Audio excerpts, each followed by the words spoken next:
Olá, eu sou Daniel Souza, professor de Economia do curso Clio. Hoje eu estou aqui para falar um pouquinho sobre as especificidades da prova de Economia no concurso de admissão à carreira diplomática. A prova de Economia desse concurso acaba sendo muito diferente de outros concursos que nós temos por aí. A prova de Economia tem um foco na carreira do diplomata, ou seja, ela é muito carregada em temas de macroeconomia aberta. É muito carregada em temas relacionados a comércio exterior, temas relacionados a câmbio, temas relacionados à integração econômica entre nações. O que faz todo sentido. Afinal, o diplomata passará a maior parte da vida dedicado a questões como essa. Ele vai trabalhar num grande organismo multilateral para representar o Brasil, ou mesmo vai tratar de negociações do Brasil com outros países. Temas como microeconomia acabam aparecendo, mas aparecem bem menos do que macroeconomia aberta. Um outro elemento que também tem sido destaque no concurso nos últimos anos são os temas atuais, ou seja, você ser capaz de aplicar conceitos macroeconômicos a situações específicas, a situações relacionadas à conjuntura econômica do Brasil. Como o Brasil está se comportando hoje em termos de câmbio, como o Brasil está se comportando hoje em termos de crescimento econômico, como o Brasil está se comportando hoje em termos de política de comércio exterior.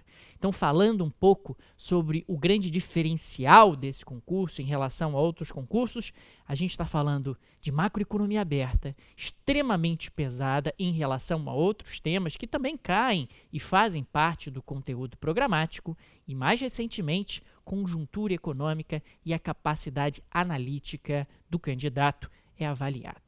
Bom, uma coisa que sempre as pessoas me perguntam é: puxa, na prova de economia tem matemática? Eventualmente tem, tanto na primeira quanto na terceira fase. Às vezes aparece uma questão ou outra questão com alguma conta. Não é todo ano, mas acontece. Se você pegar provas dos anos anteriores, você vai observar isso com clareza. Mas a matemática que aparece é sempre uma matemática muito simples. Você está falando de aritmética básica, você está falando de somar, subtrair, multiplicar, proporção, no máximo uma conta que envolva vírgula, nada muito sofisticado. A boa notícia é que não aparece matemática todo ano. A má notícia é que nós temos que estar preparados para ela, porque no seu ano, porventura, pode ser que ela apareça. Agora, falando um pouquinho das diferenças entre primeira e terceira fase. Afinal, economia aparece tanto na primeira quanto na terceira. Na primeira fase, o que nós observamos de uma forma geral é que nós temos uma prova mais conceitual. Então, conceitos de microeconomia podem aparecer? Podem. Conceitos de macroeconomia, de economia brasileira, da evolução econômica brasileira, sem dúvida que podem aparecer, e é muito importante que assim seja. Você tem ali, então, uma prova mais conceitual, uma prova que vai avaliar um pouco mais se você estudou. Sendo bem claro, é isso. Quer dizer, se você conhece os conceitos que estão ali apresentados. Eventualmente vai aparecer algum elemento de conjuntura, vai aparecer algum tema relacionado a como a balança comercial brasileira está se comportando no atual momento, vai aparecer alguma coisa mais atual. Mas se eu posso colocar para vocês qual é a grande marca da primeira fase, a primeira fase é uma análise mais conceitual e tem mais teoria.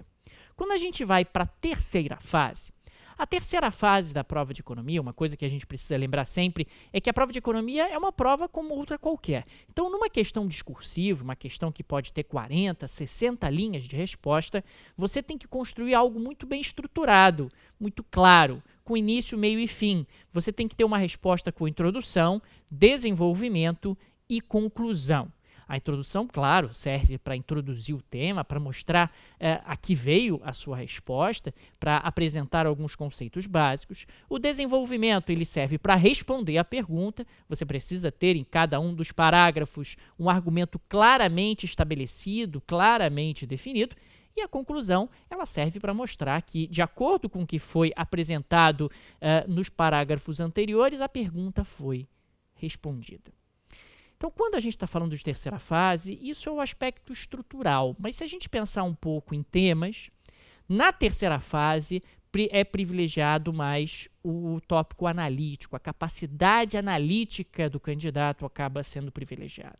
Então, na terceira fase, falar de conjuntura é muito mais comum, ou mesmo explicar um tema específico da economia brasileira, da formação econômica brasileira. Você pega ali algum ponto específico e pede para analisar. É sempre importante lembrar que as questões de economia brasileira não são questões de história, são questões de economia aplicada. Você está pegando conceitos econômicos e aplicando a contextos históricos específicos. Então, a terceira fase, ela é, sem dúvida nenhuma, marcada pela sua capacidade de análise. Menos teoria, mais análise. A primeira fase, mais teoria, menos análise. Essa é a grande diferença entre essas duas fases. E quando a gente está falando da prova de economia e suas diferenças em relação a outros concursos, no concurso específico de preparação à carreira diplomática, a prova de economia ela exige um candidato muito mais capaz de olhar o Brasil no mundo. Um candidato capaz de olhar a economia brasileira em perspectiva global. Um candidato capaz de observar quais são as estratégias de desenvolvimento brasileiro, as estratégias de inserção do Brasil na comunidade internacional. Gente, é basicamente isso que eu tinha para falar ao longo do nosso encontro de hoje. Quero agradecer muito a atenção de vocês. Um abraço e até uma próxima oportunidade. Tchau, tchau.